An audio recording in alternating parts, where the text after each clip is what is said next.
A mitologia portuguesa ou lusitana é herdeira de um caldeirão de povos e culturas, com mitologias bastante diversas entre si, que deixaram um fértil legado imaginário. Essa mitologia engloba o conjunto de narrativas e lendas sobre personagens e suas façanhas, fenômenos naturais ou regiões fantásticas com características sobrenaturais e que foram transmitidas através dos séculos. A mitologia portuguesa tem como base a mitologia dos povos nativos que habitavam a região da Lusitânia antes da colonização romana, legado este que não sobreviveu à conversão para o cristianismo. No entanto, é possível que alguns elementos tenham sido preservados nos contos e tradições populares. A mitologia lusitana, que nos chega sob a forma de testemunhos esculpidos na pedra, revela a existência de uma variedade de deuses, dos quais se destacam a Tégina, Bandua e Endovélico. Após a conquista romana da Península Ibérica e a romanização dos territórios conquistados, os nomes dos deuses nativos da região foram latinizados, pela similaridade das funções e qualidades aos deuses greco-romanos. Além disso, os nomes lusitanos eram parecidos com os latinos, facilitando assim a associação. O culto dos deuses romanos foi disseminado principalmente pelos burocratas da administração central e pelos militares. No entanto, Roma não impôs os seus deuses e práticas religiosas às populações locais, o que permitiu uma certa tolerância às crenças nativas, que fez com que se desenvolvessem de forma natural. Os primeiros mitos portugueses ou lusitanos foram registrados pelos autores greco-romanos. Nesses registros podemos encontrar lendas como a do rei Luso, fundador da Lusitânia, e a lenda da fundação de Olicipo por Ulisses. Entretanto, a maior fonte e obra da mitologia portuguesa são os Lusíadas. Os Lusíadas é uma epopeia do escritor português Luís Vaz de Camões, que tem como foco principal a história da viagem de Vasco da Gama às Índias. Considerado o maior poema épico da língua portuguesa, foi publicado em 1572 com o apoio do rei Dom Sebastião. O poema conta histórias sobre as perigosas viagens marítimas e a descoberta das novas terras, povos e culturas, exaltando assim o heroísmo do homem. Além de narrar o caminho para a descoberta das Índias, a epopeia fala sobre as grandes navegações, o Império Português no Oriente, os reis e heróis de Portugal, dentre outros fatos que o tornam um poema histórico. Em paralelo, se desenvolve também uma história mitológica, envolvendo lutas entre os deuses romanos Vênus e Marte, Baco e Netuno. Os mitos portugueses também integram diversos tipos de narrativas que nos revelam os aspectos da imaginação nacional portuguesa concentrada em torno do ciclo da vida, da morte e das forças da natureza, com origem em diversas fontes. Os deuses lusitanos subsistiram com os celtas e os romanos. Desse modo, o povo lusitano adaptou os cultos de ambas as civilizações, influenciando consequentemente as crenças locais. A Tégina, ou a Taegina, era a deusa da lua e da fertilidade. O seu nome é originário do celta Ategena, que significa renascimento. O animal consagrado à Tégina era o bode ou a cabra. Ela tinha um culto de adoração, em que era invocada para curar ou até mesmo para lançar uma maldição, que poderia ir de pequenas pragas à morte. A Tégina era venerada na Lusitânia e na Bética. Existem santuários dedicados a essa deusa na cidade portuguesa de Elvas e também nas cidades espanholas de Mérida e Cáceres. Existem também diversas inscrições que relacionam a Tégina com a deusa romana Proserpina. Cariósecos ou Mars Cariósecos é o deus português da guerra. Os lusitanos praticavam sacrifícios humanos e quando um sacerdote feria um prisioneiro no estômago, fazia previsões apenas pela maneira como a vítima caía e pela aparência dos intestinos. Os sacrifícios não estavam limitados a prisioneiros, mas também incluíam animais, em especial cavalos e bodes. Os lusitanos cortavam a mão direita dos prisioneiros e as consagravam a Cariósecos. Deus da medicina e da segurança, Endovélico teve seu culto espalhado por grande parte do Império Romano, subsistindo por meio da sua identificação com Esculápio ou Asclépio, mas se manteve sempre mais popular na Península Ibérica, mais propriamente nas províncias romanas de Lusitânia e Bética. Endovélico tem um templo em São Miguel da Mota, em Portugal, e existem numerosas inscrições e orações dedicados a ele no Museu Etnológico de Lisboa. O culto de Endovélico sobreviveu até o século V, quando o cristianismo se espalhou na região. Endovélico muito provavelmente pode ter sido o deus principal de uma trindade de deuses primordiais, juntamente com Atégina e Runisocésios. Bandua é um deus da guerra e vinculado à tradição céltica centro-europeia. Nas fontes romanas aparece associado com Marte. É mencionado em gravuras de numerosos lugares da Península Ibérica. Tongoenabiagos é o deus da fonte dos juramentos. O seu nome significa Deus da fonte que se jura. Existe na cidade de Braga uma fonte dedicada a esse deus, pelas promessas feitas junto da mesma. Trebaruna era uma deusa inicialmente doméstica, passando depois para sua função mais conhecida de deusa guerreira da batalha e da morte valorosa.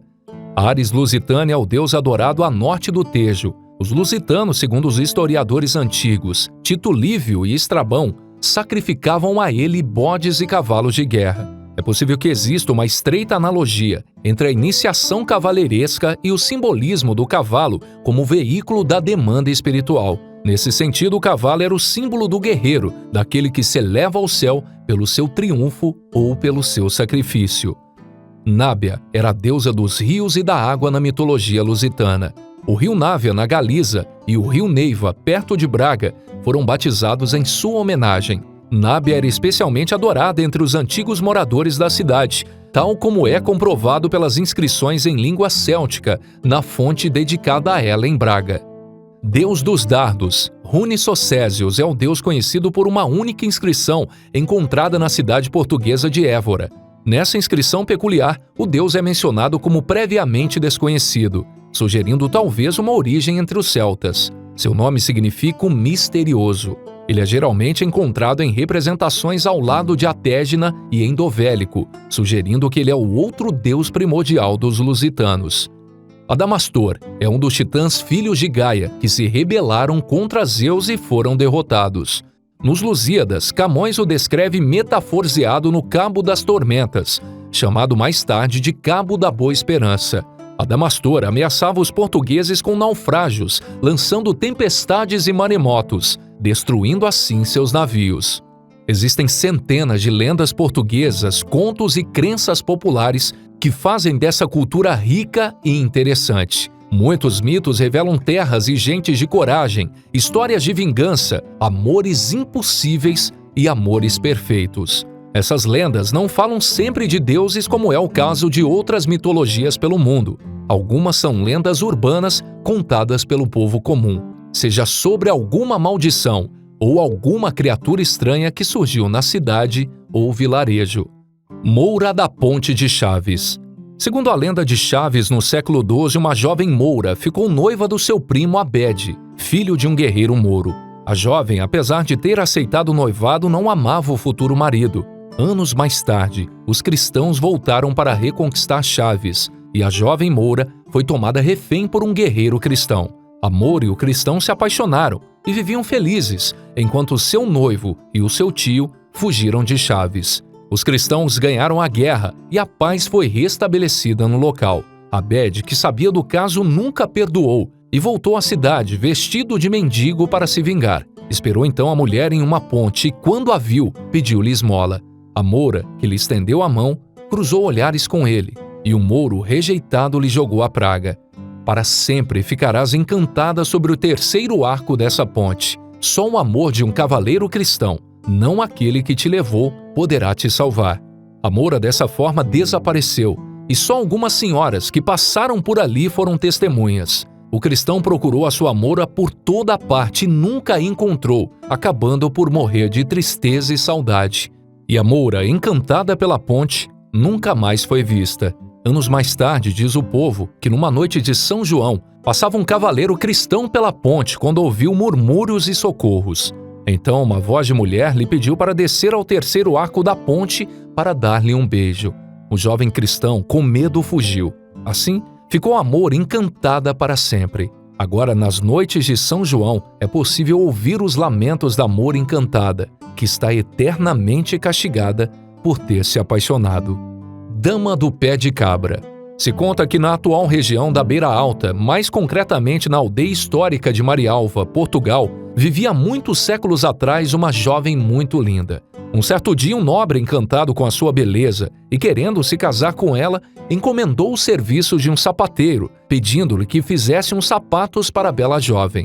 Como se tratava de uma surpresa, o sapateiro teria de arranjar uma maneira de conseguir fazer um molde dos pés da jovem para acertar no tamanho do pé. Certo dia, sem deixá-la perceber, espalhou farinha aos pés da cama, para que quando ela se levantasse, deixasse a marca de seus pés. O sapateiro percebeu pelas marcas que a jovem tinha pés de cabra, mas mesmo assim fez os sapatos adequados. Quando o nobre entregou o presente à jovem, ela se entristeceu por saber que todos já sabiam do seu defeito. Desse modo, ela se jogou da torre do castelo e morreu. A jovem se chamava Maria Alva. Diz a lenda nas crenças populares que se pode ver a dama do pé de cabra vagar pela torre do castelo. Já em outra versão, talvez a mais famosa, se conta que Dom Diogo Lopes, nobre senhor da Biscaia, caçava nos seus domínios quando foi surpreendido ao longe por um lindo cantar de uma linda mulher. De tão encantado, ofereceu-lhe o seu coração, as suas terras e os seus vassalos, se com ele ela se casasse. A mulher então impôs uma única condição para isso, a dele nunca mais se benzer. Só tempos mais tarde, já no seu castelo, Dom Diogo percebeu que a dama tinha um pé bifurcado, como o de uma cabra. No entanto, os dois viveram muitos anos felizes, e desta união tiveram 2 filhos, Inigo Guerra e Dona Sol. Um dia depois de uma boa caçada, Dom Diogo premiou seu cachorro com um osso. Entretanto, sua mulher matou o cachorro para se apoderar do osso de javali. Surpreendido com tal violência, Dom Diogo se benzeu. A dama do pé de cabra deu um grito e começou a voar com a sua filha, saindo ambas para uma janela sob um céu estrelado para nunca mais serem vistas. Com desgosto, Dom Diogo decidiu ir guerrear contra os mouros durante anos, acabando por ficar cativo em Toledo. Sem saber como resgatar o pai, Inigo resolveu procurar a mãe, que havia se tornado uma fada. No entanto, alguns dizem que ela se tornou uma alma penada. A dama do pé de cabra decidiu ajudar o filho, dando-lhe um onagro, uma espécie de cavalo selvagem que o transportou até Toledo. Chegando lá, o onagro abriu a porta da cela com um coice e o pai e o filho cavalgaram para bem longe. Mas no caminho, encontraram uma cruz de pedra que fez o animal parar imediatamente. A voz da dama do pé de cabra instruiu o onagro para evitar a cruz. Ao ouvir aquela voz, depois de tantos anos, e sem saber da aliança do filho com a mãe, Dom Diogo se benzeu, o que fez com que o onagro se agitasse e, consequentemente, jogasse pai e filho no chão. A terra então tremeu e abriu, deixando transparecer o fogo do inferno, que engoliu o animal. Com um susto, pai e filho desmaiaram. Dom Diogo, nos poucos anos que ainda viveu, ia todos os dias à missa e todas as semanas se confessar. Já Inigo nunca mais entrou em uma igreja e se acredita que tinha um pacto com o diabo, pois a partir de então não havia batalha que não vencesse. Bom, pessoal, esse foi o vídeo de hoje. Se gostaram, deixe um like, se inscreva no canal para ficar por dentro do universo mitológico e se tiverem alguma sugestão para o próximo vídeo, deixe aqui nos comentários. E até a próxima. Valeu!